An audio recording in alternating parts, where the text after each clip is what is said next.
ఆండాళ్ తిరువడిగళై శరణం. 7వ పాసురంలో కృష్ణానుభవములో ప్రావీణ్యం ఉన్న ఒక గోపికను ఆండాళ్ మేల్కొలుపుతుంది. అయితే ఈ గోపిక ఆండాళ్ మరియు ఆమె స్నేహితుల మధురమైన స్వరాన్ని వినడానికి తన ఇంటి లోపలే ఉంది.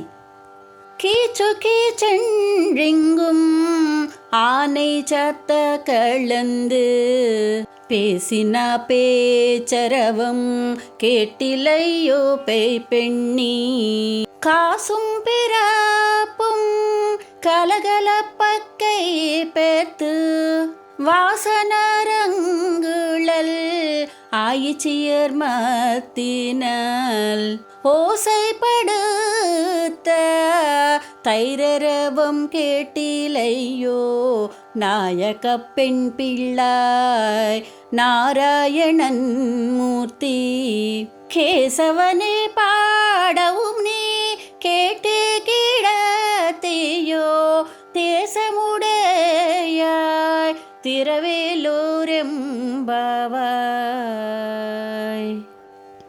భరద్వాజ పక్షులు పగల విడిపోదుము కదాయని తెల్లవారుజామున కలుసుకొని అన్ని వైపులా ఏవేవో మాట్లాడుకొనుచున్నవి.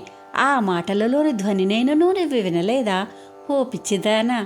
కుసుమాలంకృతములగు కేశబంధములు వీడుడ్చి సుగంధము వెదజలుచున్న జుట్టు ముడులు గల గోపికలు కవ్వముతో పెరుగును చిలుకుతుండగా వారి చేతుల కంకణ ధ్వనులు, వారి మెడలో ఆభరణాల ధ్వనులతో ఆ శబ్దం విజృంభించి ఆకాశమునంటుచున్నది.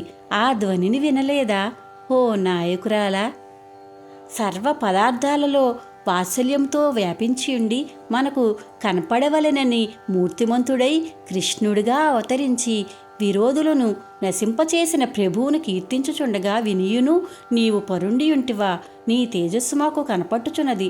దానిని అడ్డగింపక మేము దర్శించి అనుభవించినట్లు తలుపు తెరవవలేను. జై శ్రీమన్నారాయణ.